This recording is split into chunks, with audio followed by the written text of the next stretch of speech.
There is no denying that the S&P 500 has had a great run over the past few months. If we just look at the graph now, you can see over the past month, it is up by over 1.85%. And over the past 6 months, it is up by 4.31%, which in a normal year, 4% for 6 months isn't even that outrageous, is it? But considering if you had bought it from the dip, you would be up by a massive 27% in less than 6 months. So like I said, over the past month, the S&P 500 is up by 1.85%. However, things in the UK have finally shifted, and for us UK investors, the S&P 500 is up by closer to 4% than it is to 2%. So in this video, we're going to have another look into S&P 500 funds that you can invest into as a UK investor. We will compare the performance figures to see what's changed in the UK. Why is the return nearly double over the past month? If you want to receive a free fractional share worth up to £100, all you have to do is to use the link in the description box down below. Alternatively, if you've already signed up to Trading 212 in the past 10 days but have not received your free fractional share, all you have to do is to press the 3 horizontal line menu over here. Scroll all the way down until you see the section use promo code, and in this section just enter my code JUBAIR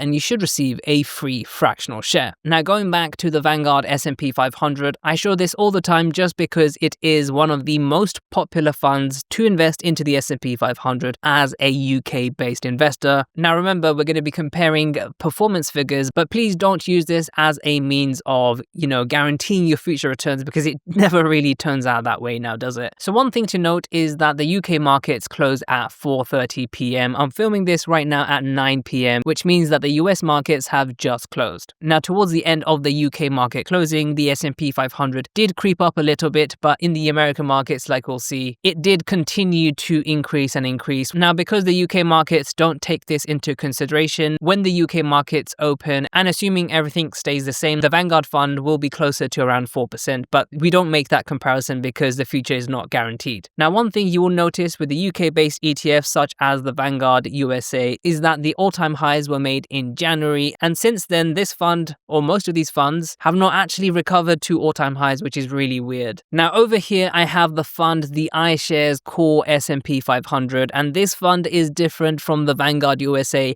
or something like the IUSA, the iShares Core S&P 500, in that this is a currency hedged ETF. Now what that means is that the foreign exchange difference between the pound and the dollar, they are stabilized. This is not always perfect, so I'm not outrightly recommending any fund over another. Always do your own research. Now because the currency is hedged, what you will find is that this ETF climbs very similarly to the S&P 500 in the US. Now, many of you will be asking, why can't we just invest directly into the S&P 500? This is because we are in the UK, there are many regulations, and even if we wanted to, we use pounds and pence, and the S&P 500 goes up in dollars. Well, technically it goes up in points, but that is attributed to dollars, which is the local currency for all the companies, or most of the companies, in the S&P 500. So even if we bought in pounds, which these ETFs try to replicate, they're not 100% the same as the S&P 500 index, but Vanguard or iShares or Invesco does their own tracking. Well, there's always going to be a currency exchange difference, so you're never going to be one-on-one with the S&P 500. Now, the iShares Core S&P 500 is the most similar, I believe, I may be wrong, to what the S&P 500 goes up and down with. However, there's a massive difference in that this fund trades on the London Stock Exchange,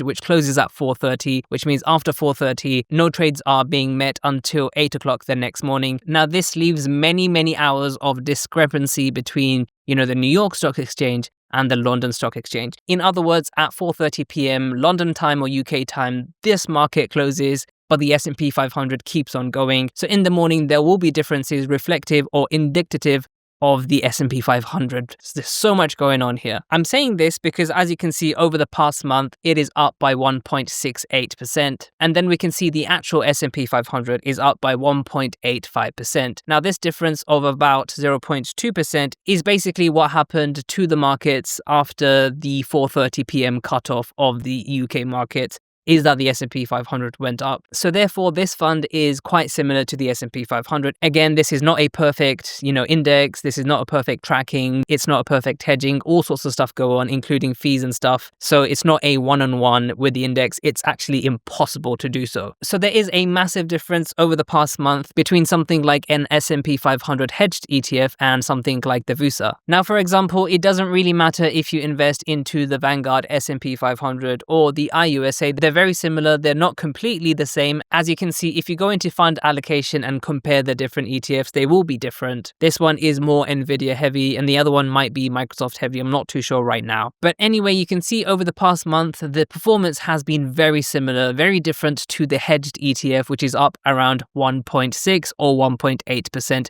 Depending on how you see it. Now here is another fund from SPXL, and this is the S&P 500, again for UK investors. You can tell it's European compliant because it says UCITS on it. Technically the Vanguard and the iShares ones are UCITS compliance as well, but it doesn't say on the title because it's not as pretty when it's like that. But anyway, you can see all these three funds, UK investing funds for S&P 500 ETF trackers, they are basically up by 3.8%. So what is happening that is driving the sudden value increase in the S&P 500 for these UCITS ETFs? So this graph shows how much you get for £1 in terms of dollars. So for £1, as I speak right now, you'll get $1.34. Now you can see since January, the pound has been strengthening against the dollar. So for each pound, you're getting more dollars, which means the dollar is weakening against the pound. Now, this happened basically until June, and you can see recently the opposite trend is occurring. This means that the dollar is strengthening against the pound,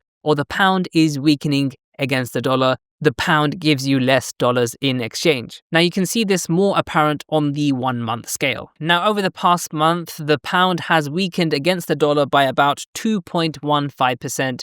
And that is almost the exact difference that we're getting between something like a hedged ETF, like the GSPX, and the VUSA. So now that you know that the currency difference between the pound and the dollar, they can vary time to time, maybe it will make you think twice about going for a hedged ETF, because ultimately the hedged ETF is more expensive. This fund here, for example, has a total expense ratio of 0.1%. And this fund, for example, from SPDR has a total expense ratio of only 0.03%, which is more than 3 times cheaper than the iShares hedged equivalent. So make sure to check out some of my other videos and I'll see you in the next video.